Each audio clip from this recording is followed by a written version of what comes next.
My name is Seann Bernshaw, and I'm the Chief Data Scientist for Pacific Digital. First of all, I'd like to thank Esri and thank Mike and his team, Helen, for inviting us to speak today. We're a little bit different company. I want to talk about what we do, a little background on Pacific. Pacific is a digital marketing agency. We're headquartered here in San Diego, fortunately. We have a terrible dress code, but we get past that. What we do is traditionally a commodity called search engine optimization. You're all familiar with that, whether you realize it or not. You all have your smartphones, you all have your tablets and so forth. Today you've done some searches. And what we do is to make sure that our customers, our clients, rank on that first page as you do your search. So what is digital marketing? That's the question. It starts with curiosity. You have your interest, you have your phrases, you have your keywords, you type it in, you get a result. Hopefully you get the right result, and hopefully our clients appear on the top of your page. It's an inbound marketing channel. In other words, it starts with the customer, it starts with the user in the field. But our job is to make sure that the keywords that you type in are the ones that we've entered onto our clients' landing pages and so forth, so our clients are successful.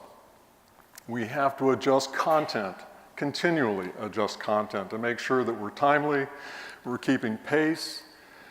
We don't do focus groups, surveys, it's too time consuming.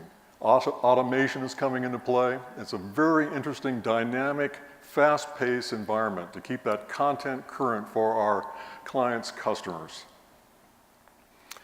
And we have to be smart about it. The authority with which we present our clients has to be there. You don't think about this as you sit down and type in your search query, right? And the whole thing is driven by rankings. How do our clients rank in terms of all the other potentials that might show up on a page? We want to rank at the first. We want to be tops on that first page. That's an interesting challenge. Today, more than ever, we see on top of that, we might have paid search, little banner ads showing up, okay? We have to deal with that as well. And that's a whole new developing part of our industry. Our goals, we want to maximize those rankings. You think about a typical landing page, it might have 500 keywords. You don't think about it, we think about it. All these keywords that we have to work on, make sure that we're optimizing for all those keywords. We want to increase brand discovery. We want our clients to be out in the ethers, on the web, for your experience. We want to promote engagement. We want to make sure that our users that pull up our customers are clicking through, engaging with that site. We want to stimulate conversions. Finally, we get to the point of making money. So if you think back to the title of the paper, Releasing Hidden Revenues, why are we here? Why is Pacific at a GIS conference, right? We need those conversions, and how do we get to our clients and where our clients' customers, and who are our clients' customers and where are they? This is about brands and channels. Brands and channels. Think about the different channels. Internet, social media, and we can talk about this for hours, about the different channels and how that comes to bear. Performance. Our clients look at rankings. We need rankings. We need click-through rates, and we need conversion rates.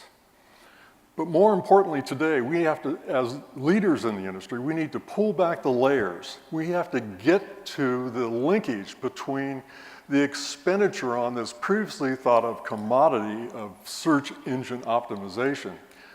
Peel back the layer and get that connected to the revenue that's generated by search engine optimization and link that back to our clients' expenditures on digital marketing. We're fortunate to have some wonderful clients. Jacuzzi being one of those clients. So I've done a couple case studies with Jacuzzi, and this has proved to be tremendously beneficial. So we look at this first map, and we see dealer locations. Now the first case study is dealer-centric, okay? It's all about dealers, brick and mortar shops on the ground. So we look at these dealers. We don't know, these are the locations. We don't know much about them. Here they are. You have to remember, we sit in a room and we have names. We don't know where these dealers are. We have a name. We need to optimize for these dealers, make sure that their landing pages are showing up on the first page, and that we devote resources to the right dealers, the dealers with the most potential. So, I like this story. Here's Dickinson. Anybody from Texas? Okay. Do we know where Dickinson is? No. Well, we certainly didn't know where Dickinson was either. So what do we do with Dickinson? Well, we're not going to do much with Dickinson. 110 searches for hot tubs in Dickinson. Are we going to divert resources to this episode? I don't think so, except there's Dickinson. There's the drive time, 45 minutes. And what do we find? It's a suburb of Houston. So we started with 110 searches in Dickinson and decided, no, we're not going to do anything, but wait a minute, we should probably find out where Dickinson is. That would be a good idea. Where is it? It's 19,000 people in a suburb of Houston with over 2 million people in a metro area of over 6 million people with 22,000 searches for hot tubs. This is significant. Now, look at the little box. Look at the query box. Look at the keywords. We changed the keywords. We changed the content in the landing pages. The next thing you know, we have more leads going to Dickinson from the Houston metro area. We have maximized the market potential for that dealer in Dickinson. Turns out to be the 5th largest market in the US. Otherwise, without GIS, without mapping, we would have completely dismissed it. That's not enough. We need to peel back more layers. The industry's moving so fast. What do we see? Ad spending on mobile has gone from 2 to 6% on average, maybe 7% over the last year. TV still the tops.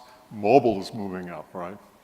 So we need to look at not only the location, but we need to look at our customer. Who are the best customers?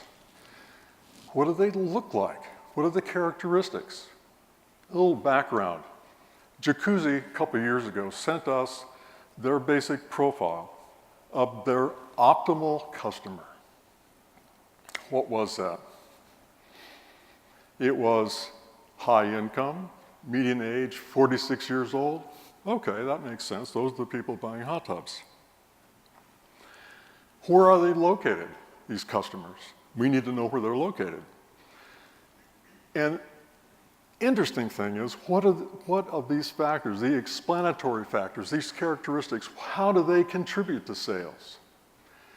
And then as digital marketing practitioners, how do we target them? I should go back, but I'll say that this is not about brands and channels. It's about our client and the customer. Jacuzzi is a great company. They have CRM data. They gave it to us, and I did a little heat map. Now, this is not dealer-centric. This is customer-centric. So I pulled up the top 100 zip codes in the country and did a little heat map. Where are the people? Where are they that buy these hot tubs? And so you can see the typical heat map. Okay? That's not enough. So we get the CRM data. We start building a database. We integrate it with demographics, tapestry, social, and search data. And for me, the fun part, we start doing statistics. That's what I like to do. I like to play with numbers and statistics. We do the basic stuff, descriptive, some correlation, non-parametric stuff, which allows us to start building models. Now we're having fun. We get to the parametric stuff. The parametric models allow us to pinpoint just exactly which of those explanatory factors are contributing to sales. That's exciting. So if we go back to the title of the paper, we see that we can release these revenues because now we know where the customers are, what the trade areas are. We're releasing that market potential. But within those markets, we can start identifying what these customers look like and how they contribute to sales. As an example for today, I brought up some zip codes, 15, I think it's 15 zip codes. These are the top selling zip codes in the US for Jacuzzi. You look at it, and unfortunately, you don't see Dickinson. Dickinson turns out to sell a lot of hot tubs, but they're across a broad spectrum of 175 different zip codes in that market area. So these are the top zip codes in the country. What can we learn from that? Well, Tapestry is a great tool, and I've played around with Tapestry quite a bit and done a lot of analysis statistically on the Tapestry and found that it's really independent. From a statistical standpoint, it's a great tool. I brought up one variable. We see the different Tapestry segments. We see the median income, 50,000. Remember back to the profile that we got from Jacuzzi, 100,000? Well, this is 50,000. This is the top selling zip code in the entire United States. Don't believe what your customer tells you. You need to go find out what the true answer is. So here's $50,000 a year, median income.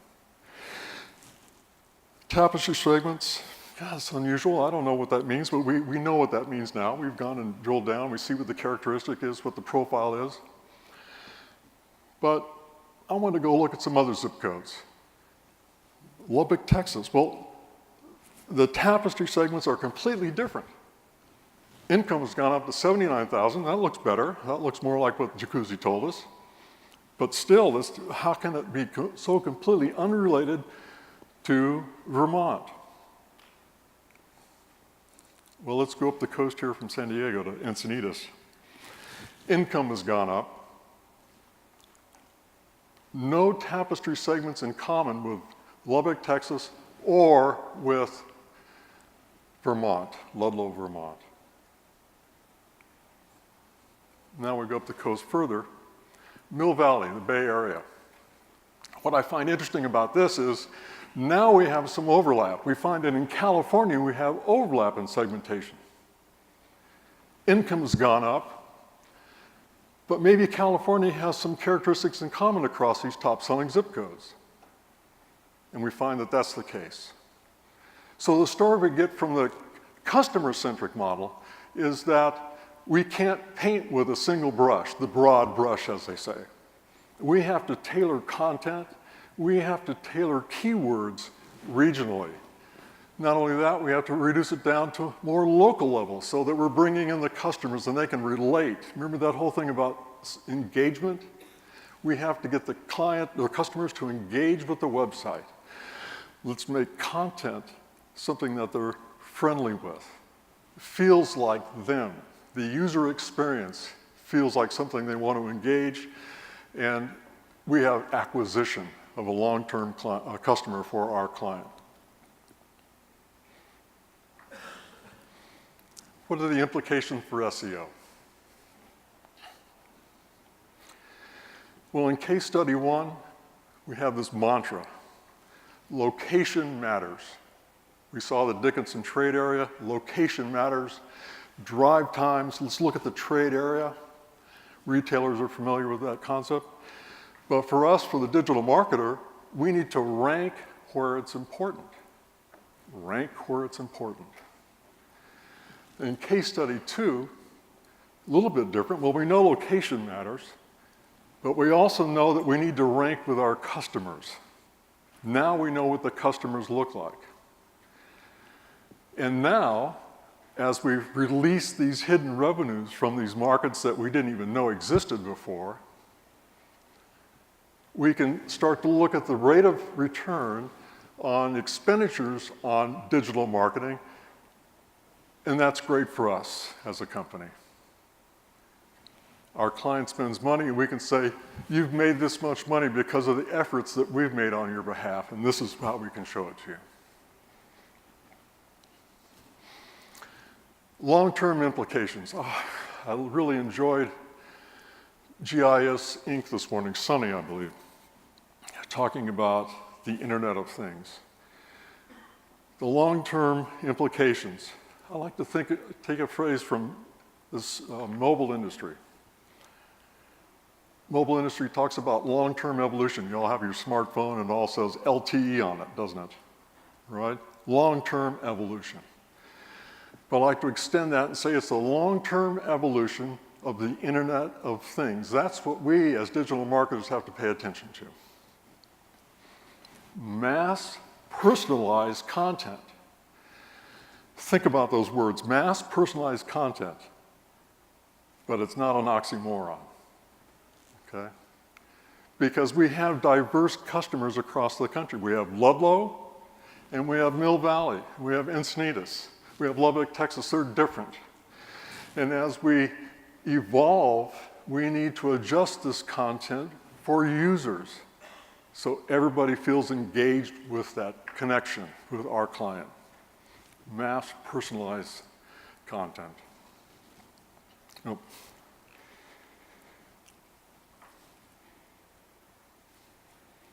We've all heard talk about big data.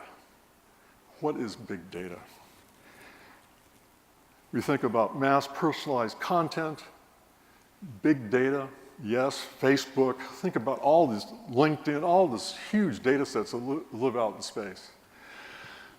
But I heard Reid Hoffman from LinkedIn, one of the founders of LinkedIn. He said, well, I understand big data, and he would understand big data. He said, but I don't like to think of it in those words. I like to think about it as human index data. Human index data. I like that. So as we evolve, long-term evolution, we have this human index data, and we have these platforms, the desktop, the notebook, the laptop, the tablet, the smartphone. But wait, think about the Internet of Things.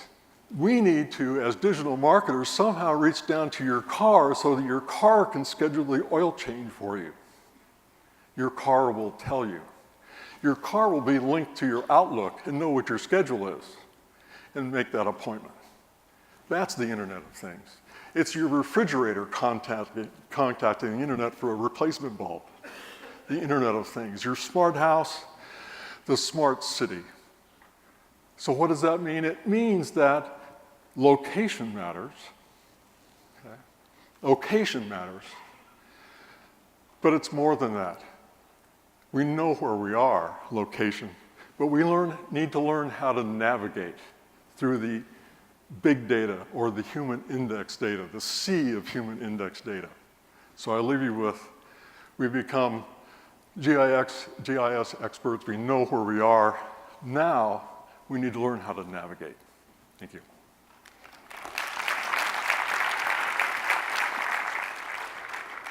Thought-provoking comments there. I'm thinking about me as an index. I'm not sure how I feel about that, but I totally appreciate the kind of thought process that you've taken into this. The interesting thing is your organization really hasn't been working with GIS for very long. No. But this idea that you begin to connect search with location to refine your understanding it's really intriguing. What kind of impact is that having on the conversations you have with your customers around their marketing strategy? This is really different. It's interesting because a typical company has a chief marketing officer. Right. And then there's the digital marketing team. Yeah. And our job is to build that bridge between those two parts. The bridge is partially built. I can believe that. And that's the challenge. Definitely. That's great. Thank you so much. Okay, thank you. Appreciate it. Thank you.